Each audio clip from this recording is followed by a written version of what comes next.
Hello अस्सलाम वालेकुम viewers, कैसे हैं आप सब। Welcome back to my channel. I am Yamuna and I hope you all are doing well. आज मैं जिस वीडियो पे रिएक्शन दूंगी उसका टाइटल है कि इंडिया के एक पंडित अनिरुद्धाचार्य औरतों और ख़वातीन के पर्दे की तलकीन करते हैं और वो इस बात को एक मिसाल से समझाते हैं। है तो ये सनातन धर्म के पंडित, लेकिन इनकी बात और हमारे इस्लाम का हुक्म यकसानियत रखता है। तो आए देखते हैं कि ये पंडित औरतों की पर्दे की तरकीन के लिए क्या कहते हैं और इस पर डॉक्टर जाकिर नाइक क्या कहते हैं, तो इस वीडियो में देखेंगे। लेकिन इस वीडियो को स्टार्ट करने से पहले अगर आप लोगों ने मेरे चैनल को सब्सक्राइब नहीं किया है तो please subscribe my channel and like and share my video. So let's अस्सलाम वालेकुम रहमतुल्लाहि व बरकातुहू। नाजरीन, आज की वीडियो में हम आपको दिखाएंगे इंडिया का हिंदू पंडित है जिसका नाम अनिरुद्धाचार्य है। वो अपनी तकरीर में लोगों को पर्दे की तरगीब दे रहा है, खासकर ख़वातीन से कह रहा है। एक बेहतरीन मिसाल उसने दी है, क्योंकि ये बात जो हिंदू कह रहा है इसमें और इस्लाम में यकसानियत है। यही हुक्म इस्लाम देता है कि ख़वातीन पर्दे में रहें, तो बड़ी अच्छी बात कह रहा है। इसकी अच्छी बात को हम सहारते हैं। तो आइए उसका ये क्लिप सुनिए और इस पर पर्दे के बारे में डॉक्टर जाकिर नाइक साहब का बयान सुनिए, वो क्या कहते हैं। कलम आपको दिख रहा है? दिख रहा है? अब बताओ, इसमें अब हमने इसको खोल दिया, अब क्या दिख रहा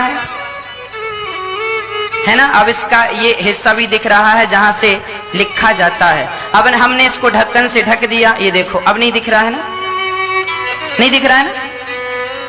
अब आप बताओ, हमने आपको खोल के दिखाया तभी तो आपने देखा।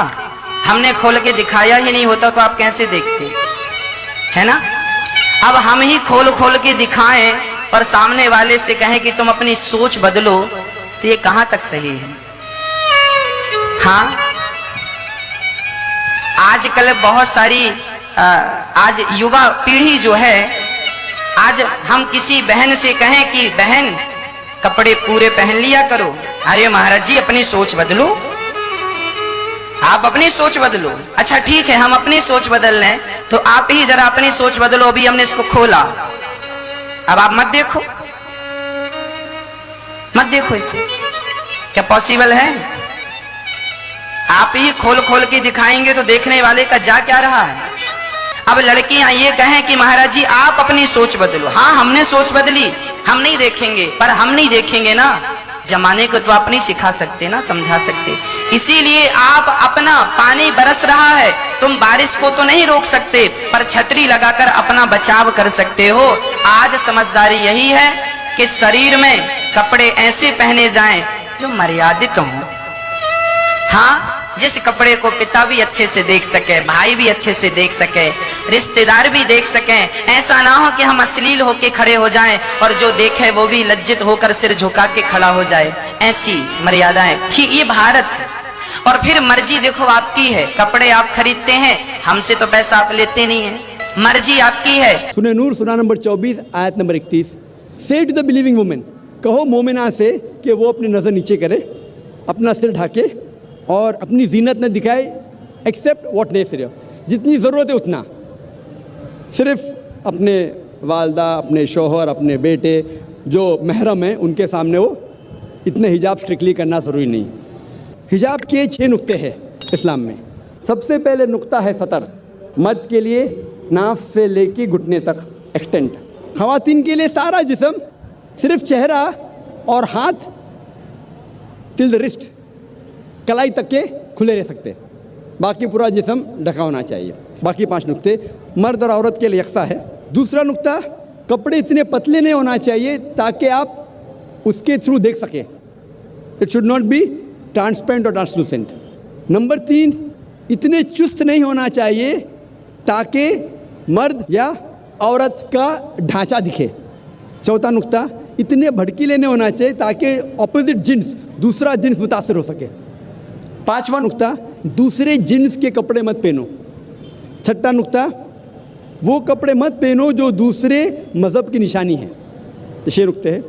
और अल्लाह के रसूल फरमाते सूरह अहज़ाब में सूरा नंबर 33 आयत नंबर 59 में 59 में अल्लाह फरमाते, ए नबी कह दो अपने बीवियों से, अपने बेटियों से, मोमिन औरतों से कि जब भी वो बाहर जाए तो एक क्लोक ओढ़े, जिलबाब ओढ़े, ताकि लोग उन्हें पहचान सके। No one should molest them, कोई उनसे छेड़खानी न करे। मैं पूछना चाहता हूँ आपसे कि अगर कलकत्ता में दो जुड़वा बहन, बहुत खूबसूरत, यकसा खूबसूरत, दोनों कलकत्ता के सड़क पे चल रहे हैं। एक बहन पहनी है इस्लामिक कपड़े, हिजाब, सारा जिस्म ढका हुआ है, सिर्फ मुंह और हाथ कलाई तक खुले हैं। दूसरी बहन मगरिबी कपड़े पहनी है, मिनी स्कर्ट और शॉर्ट, और दोनों चल रहे कलकत्ता के सड़क के ऊपर। और कोने के ऊपर खड़ा हुआ है एक लफंगा लड़की को छेड़ने के लिए। मैं आपसे पूछना चाहता हूँ, वो कौन से लड़की को छेड़ेगा? वो बहन जो इस्लामिक हिजाब पहनी हुई कि वो लड़की जो मगरबी मिनी स्कर्ट और शॉर्ट पहनी हुई? किसको छेड़ेगा? Obviously the one with obviously the one wearing the western cloth, the mini skirt and shorts. तो इस्लाम में सही कहा गया, हिजाब कहा गया है औरतों से, ताकि वो औरत को प्रोटेक्ट कर सके। और आप जानते हैं कि अमेरिका में जो हम समझते सबसे तालीम याफ्ता मुल्क है, सबसे ऊंचा मुल्क है, मोस्ट एडवांस कंट्री, आप जानते हैं वहाँ सबसे ज़्यादा रेप होते। अकॉर्डिंग टू स्टैटिस्टिक्स ऑफ 1990 में FBI के स्टैटिस्टिक्स के हिसाब से ऑन एवरेज तकरीबन हर रोज़ 1756 cases of rape took place. हर रोज़ इतने बलात्कार हुए। 1996 की स्टैटिस्टिक्स से US डिपार्टमेंट ऑफ जस्टिस, हर रोज़ तकरीबन 2713 रेप हुए। 1990 में 1756, 1996 में 2713 में भी अमेरिकन को और मर्दानगी आए, बढ़ गया रेप, बलात्कार बढ़ गया। मैं पूछना चाहता हूँ, अगर आप इस्लामिक शरीयत अमेरिका में इख्तियार करेंगे, अगर कोई आदमी खातून को देखता है, बुरे ख्यालात आते हैं, नज़र नीचे करो, उसके बाद खातून सर से पाँव तक ढकी रहना चाहिए, सिर्फ चेहरा या हाथ खुला रह सकता है। उसके बाद अगर कोई आदमी किसी का बलात्कार करता है, कैपिटल पनिशमेंट, डेथ पेनल्टी, सज़ा मौत। मैं पूछना चाहता हूँ, बलात्कार की तादाद अमेरिका में बढ़ेंगी, वहीं के वहीं रहेंगी या घटेंगी? see the point about America. बढ़ेंगी, वहीं के वहीं रहेंगी या घटेंगी? मैं पूछना चाहता हूँ आपसे। I cannot answer this. बढ़ेंगी, वहीं के वहीं रहेंगी या घटेंगी? अगर कोई आदमी बलात्कार करता है, और मैं सवाल पूछा हिंदू से, कई गैर मुस्लिम से पूछता हूँ मैं कि अगर आपके वालदा का कोई बलात्कार करता है, हाइपोथेटिकल, और अगर वो बलात्कार करने वाले को आपके सामने लेके आया जाएगा, आप क्या सज़ा देंगे? 100% सब गैर मुस्लिम ने कहा कि मैं उसको सज़ाए मौत दूंगा। तो अपनी वालदा का कोई बलात्कार करता है, आपको सज़ाए मौत देने का है। दूसरी किसी वालदा का करता है तो आप बोलते हैं सज़ाए मौत इज़ अ मर्सीलेस पनिशमेंट, वो बहुत खतरनाक है। कोई गैर मुस्लिम ने कहा कि मैं तो उसको तड़पा के मारूंगा। उस हदीस पाक का मफहूम अपने तरीके से बयान कर रहे हैं, जिसमें एक सहाबी आए, उन्होंने आकर अर्ज किया, या रसूल अल्लाह, मुझे जिना करने की इजाज़त दीजिए। तो आप सल्लल्लाहु अलैहि वसल्लम ने उनसे फरमाया, क्या तुम पसंद करते हो कि तुम्हारी माँ से जिना किया जाए? तो उसने अर्ज़ किया, या रसूल अल्लाह, मैं नहीं चाहता।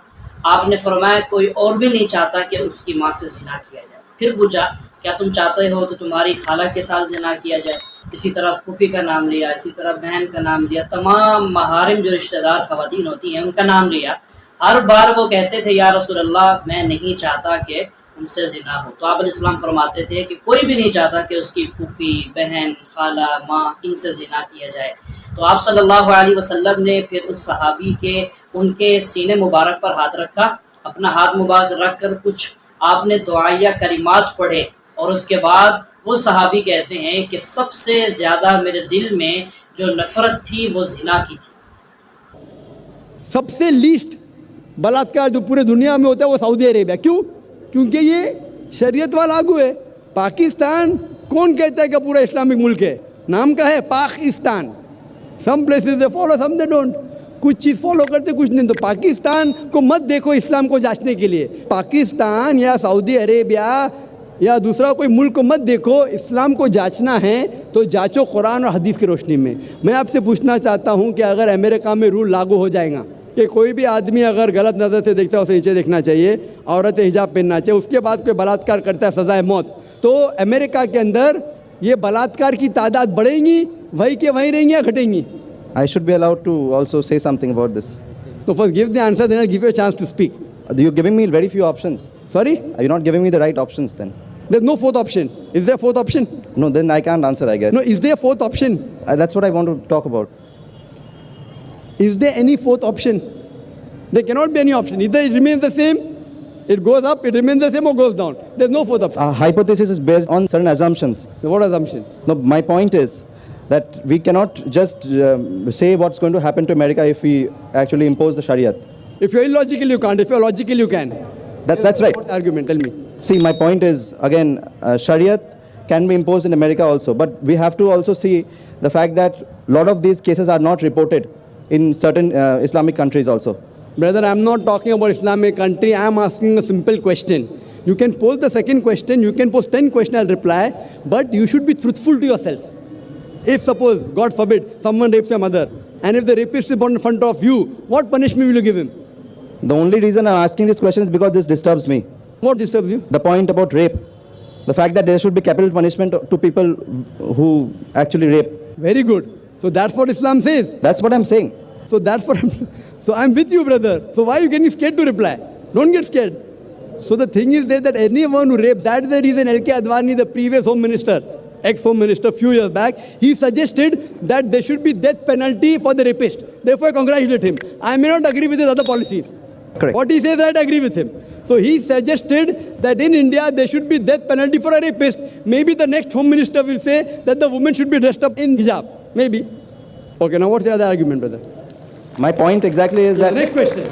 Next question. Your first question answered or not? More or less, I think. More or less? Yeah, brother, be truthful. What more or less? Which parade? I'm telling, don't look at Pakistan for Islam. Am I talking about Pakistan here? Am I talking about Pakistan? That means you didn't hear my lecture correctly. I told that don't look at Muslims or Muslim societies.